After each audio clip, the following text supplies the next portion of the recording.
Tu crois peut-être que pour être respecté, il faut parler fort, s'imposer, prouver quelque chose au monde. C'est ce que la plupart des hommes pensent. Ils cherchent à impressionner, à convaincre, à dominer. Pourtant, observe attentivement ceux qui attirent naturellement le respect. Ceux qui imposent le silence quand ils entrent dans une pièce. Ceux dont la présence suffit à créer une forme de gravité autour d'eux. Ces hommes-là ne crient pas. Ils ne courent pas après l'attention. Ils ne cherchent pas à être validés. Ils sont calmes. Et derrière ce calme se cachent des mécanismes psychologiques profonds, invisibles pour la majorité, mais incroyablement puissants. Le premier secret commence par une vérité que peu de gens acceptent vraiment. La plupart des réactions humaines sont automatiques. Quelqu'un te provoque, tu réagis. Quelqu'un te critique, tu te défends. Quelqu'un t'ignore, tu ressens un manque. Mais l'homme stoïcien, lui, comprend une chose essentielle, que Marc Aurèle exprimait déjà d'une autre manière. Ce ne sont pas les événements qui te perturbent, mais le jugement que tu portes sur eux. Cela change tout. Imagine une situation simple. Quelqu'un te manque de respect en public. La réaction instinctive, presque programmée, serait de répondre immédiatement, de hausser le ton, de prouver que tu ne te laisses pas faire. Mais l'homme calme, sûr de lui, fait quelque chose de radicalement différent. Il ne réagit pas instantanément, il laisse un espace. Ce silence n'est pas une faiblesse, c'est un pouvoir. Parce que dans cet espace, il choisit sa réponse. Il ne subit pas l'émotion, il la regarde passer. Épictète enseignait que l'on ne contrôle pas ce qui arrive, mais que l'on contrôle la manière dont on y répond. Et cet homme-là applique cela dans sa vie quotidienne, sans en faire un discours, sans en parler, mais en incarnant cette maîtrise. Ce qui se passe alors est fascinant. La personne en face, qui attendait une réaction émotionnelle, se retrouve face à un mur de calme. Et ce calme devient dérangeant. Il crée une tension, une interrogation. Pourquoi il ne réagit pas? Pourquoi il reste aussi stable?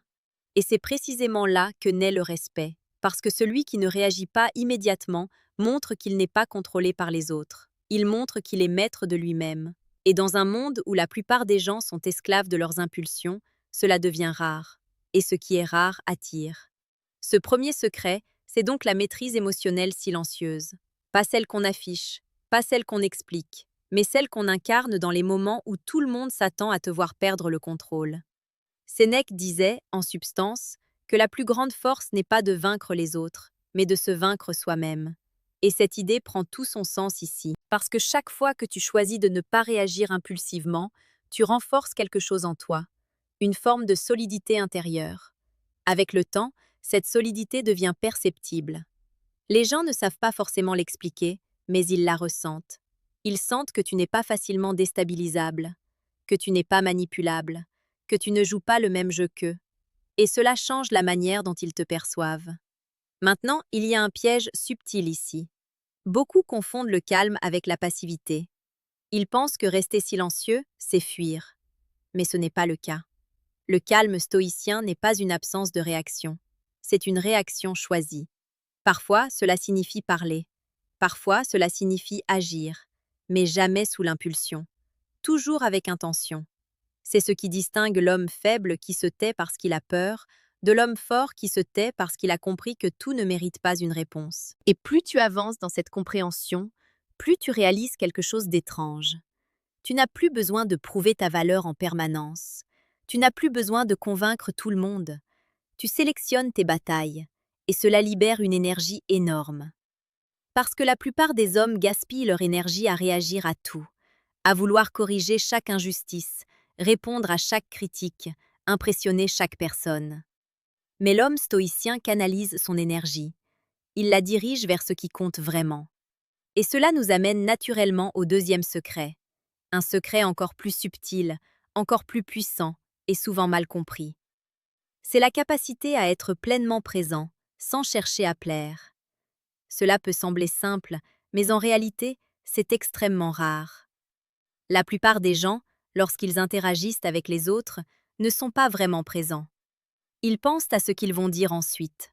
Ils cherchent à être appréciés. Ils adaptent leur comportement pour correspondre aux attentes. Ils jouent un rôle. Mais l'homme calme, lui, ne joue pas. Il est. Quand il parle, il ne cherche pas à impressionner. Quand il écoute, il ne prépare pas sa réponse. Il est ancré dans le moment. Et cette présence crée une connexion différente, plus profonde, plus authentique. Et surtout, plus magnétique. Parce que les gens sentent quand tu es vraiment là. Ils sentent quand tu ne cherches pas à les manipuler, à les séduire, à obtenir quelque chose. Et paradoxalement, c'est ce détachement qui attire le plus. Épictète disait que celui qui dépend des autres pour être heureux devient leur esclave. Et dans les interactions sociales, cela se voit immédiatement. Celui qui cherche à plaire perd son pouvoir. Celui qui est bien avec lui-même, sans attente, devient libre. Et cette liberté est fascinante. Elle donne l'impression que tu n'as rien à perdre. Et quelqu'un qui n'a rien à perdre devient imprévisible. Et ce qui est imprévisible attire l'attention. Mais attention, ici encore, il ne s'agit pas de jouer un rôle de détachement. Beaucoup essaient de simuler cette attitude. Ils font semblant de ne pas s'intéresser.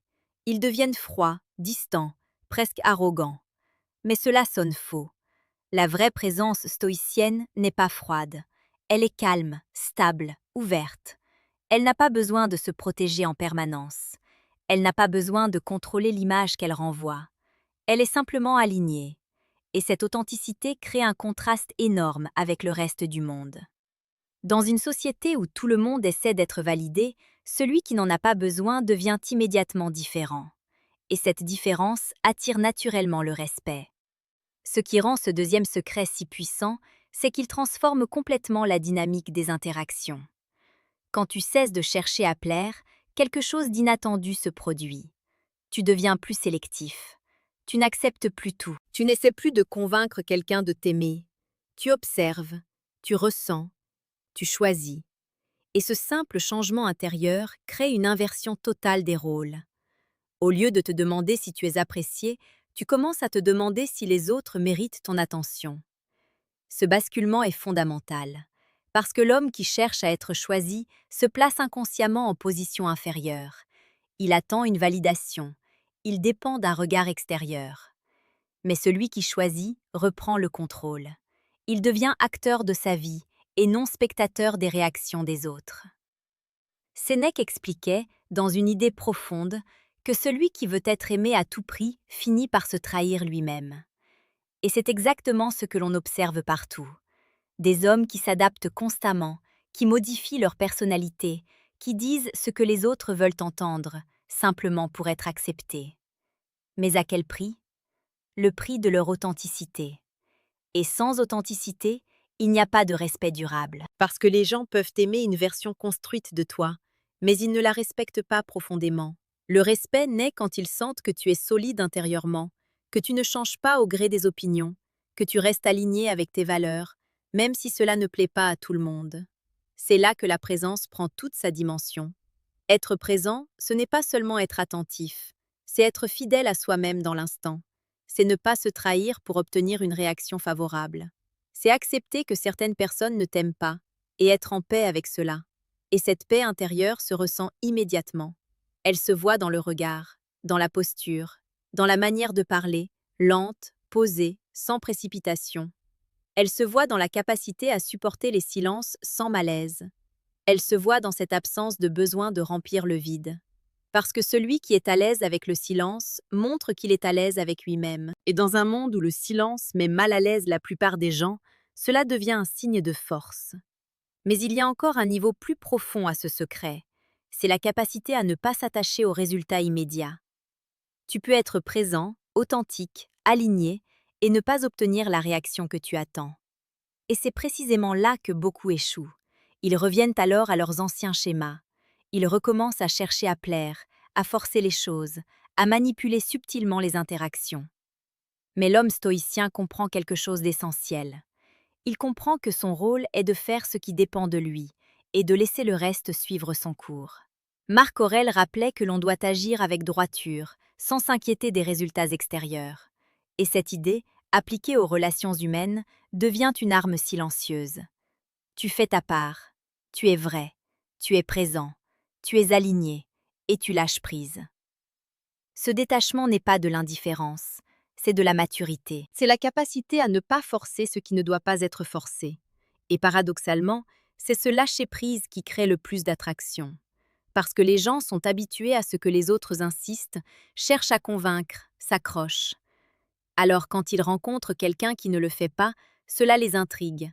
Ils commencent à se poser des questions. Pourquoi il ne cherche pas à me plaire? Pourquoi il reste aussi stable? Et cette curiosité devient souvent le point de départ d'un intérêt plus profond.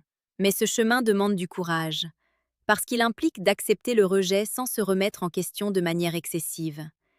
Il implique de rester fidèle à soi-même, même quand ce n'est pas récompensé immédiatement. Et c'est exactement ce qui construit le respect. Maintenant, tout cela nous amène naturellement au troisième secret, le plus discret, le plus invisible, et pourtant le plus déterminant. Ce troisième secret, c'est la capacité à créer de la rareté. Dans un monde où tout est accessible, où tout est instantané, où tout le monde est disponible en permanence, la rareté devient une forme de pouvoir. Mais attention, il ne s'agit pas de jouer à être occupé ou inaccessible. Il ne s'agit pas de manipuler les autres en se rendant volontairement distant. Cela, encore une fois, sonne faux. La vraie rareté vient d'un principe simple. Tu as une vie remplie, tu as des priorités, tu as une direction, et les autres ne sont pas le centre de ton existence. Quand un homme construit sa vie autour de ses objectifs, de ses valeurs, de sa progression, il devient naturellement moins disponible. Pas par stratégie, mais parce qu'il est engagé ailleurs, et cette réalité change la perception des autres. Parce que ce qui est rare devient précieux. Ce qui est difficile à obtenir attire plus d'attention. Ce qui n'est pas constamment accessible prend de la valeur. Sénèque évoquait déjà l'idée que l'on méprise souvent ce qui est trop facilement obtenu. Et cela s'applique parfaitement aux relations humaines. Si tu es toujours disponible, toujours prêt, toujours présent, sans limite, tu deviens prévisible. Et ce qui est prévisible perd de son attrait. Mais si ta présence est choisie, mesurée, alignée avec tes priorités, elle devient significative. Elle devient un choix. Et être choisi a beaucoup plus de valeur qu'être disponible par défaut. Cela ne signifie pas ignorer les autres. Cela signifie respecter ton temps, respecter ton énergie, respecter ta trajectoire. Et ce respect de toi-même enseigne aux autres comment te respecter. Parce que les gens ne suivent pas ce que tu dis, ils suivent ce que tu incarnes. Si tu montres que ton temps est précieux, ils le ressentent. Si tu montres que ton attention n'est pas donnée à n'importe qui, ils le comprennent. Et progressivement, sans effort apparent, tu changes la manière dont ils interagissent avec toi. Mais encore une fois, il y a un piège. Si tu essaies de créer de la rareté artificiellement, cela se verra. Si tu réponds tard uniquement pour donner une impression, si tu fais semblant d'être occupé, si tu joues un rôle, cela finira par se retourner contre toi. La rareté authentique ne se force pas. Elle se construit. Elle est le résultat d'une vie pleine, pas d'une stratégie vide. Et c'est là que les trois secrets se rejoignent. La maîtrise émotionnelle te donne de la stabilité. La présence authentique te donne de la profondeur. La rareté naturelle te donne de la valeur. Et ensemble, ils créent une forme de puissance silencieuse. Une puissance que l'on ne peut pas feindre. Une puissance que l'on ne peut pas acheter. Une puissance que l'on ne peut que construire, jour après jour. Petite parenthèse, les amis, j'ai créé un manuel complet sur la séduction stoïque. Il t'apprend comment parler avec maîtrise pour créer une vraie attraction. Le lien est en première ligne de la description. Cette pub sera une seule fois dans toute la vidéo et surtout presque à la fin de la vidéo. On continue. Et si tu es encore ici, c'est que quelque chose en toi reconnaît la valeur de cette approche. Alors prends une seconde, discrètement, pour t'abonner. Pas pour moi, mais pour te rappeler que tu es en train de construire quelque chose de différent. Parce que ce chemin n'est pas celui de la majorité. Et maintenant, il reste une dernière chose à comprendre. Quelque chose qui transforme ces principes en une véritable manière de vivre. Ce que beaucoup ne réalisent pas, c'est que ces trois secrets ne sont pas des techniques à appliquer ponctuellement. Ce ne sont pas des outils que tu utilises quand cela t'arrange, puis que tu abandonnes ensuite. Ils forment une manière d'être, une discipline intérieure, une façon de te positionner face au monde. Et c'est précisément ce qui fait toute la différence. Parce que les gens peuvent imiter un comportement pendant un moment. Ils peuvent faire semblant d'être calmes, jouer à être détachés, essayer de paraître occupés. Mais tôt ou tard, la façade se fissure. Dans un moment de pression, dans une situation imprévue, dans un instant de frustration, leur vraie nature reprend le dessus. L'homme stoïcien, lui, ne joue pas un rôle. Il a travaillé sur lui-même suffisamment longtemps pour que ses principes deviennent naturels. Et cela commence par une prise de conscience brutale, mais libératrice. Tu ne contrôles presque rien à l'extérieur. Tu ne contrôles pas ce que les autres pensent. Tu ne contrôles pas leurs réactions. Tu ne contrôles pas les opportunités qui se présentent ou celles qui disparaissent. Tu ne contrôles pas le regard qu'on pose sur toi. Mais tu contrôles une chose, ta manière de répondre à tout cela. Et c'est là que réside ta véritable liberté. Épictète insistait sur cette idée fondamentale. Concentre-toi sur ce qui dépend de toi et accepte le reste avec lucidité. Et quand tu appliques cela profondément, quelque chose change dans ta posture intérieure. Tu arrêtes de lutter contre le monde. Tu commences à travailler avec toi-même. Et ce basculement transforme tout. Parce que la plupart des hommes vivent dans une tension constante. Ils veulent contrôler l'image qu'ils renvoient. Ils veulent influencer les perceptions. Ils veulent éviter le rejet, provoquer l'intérêt, maintenir l'attention. Et dans cette quête, ils s'épuisent. Ils deviennent dépendants. Dépendants des réactions. Dépendants des résultats. Dépendants de quelque chose qu'ils ne maîtrisent pas. L'homme calme, lui, se libère de cette dépendance. Il agit avec intention, mais il n'attend pas de garantie. Il s'exprime avec clarté, mais il n'exige pas d'être compris. Il avance avec direction, mais il accepte que tout ne se passe pas comme prévu. Et cette acceptation ne le rend pas passif, elle le rend solide. Parce que celui qui accepte l'incertitude devient plus difficile à ébranler. Il n'est plus surpris par les imprévus. Il n'est plus déstabilisé par les réactions inattendues. Il s'adapte, il observe, il ajuste, avec calme, avec lucidité, avec maîtrise. Et c'est exactement cela que les autres perçoivent, même inconsciemment. Ils perçoivent quelqu'un qui ne panique pas, quelqu'un qui ne s'accroche pas, quelqu'un qui ne se perd pas dans les émotions, quelqu'un qui reste stable, même quand tout autour bouge. Et cette stabilité devient une forme d'ancrage.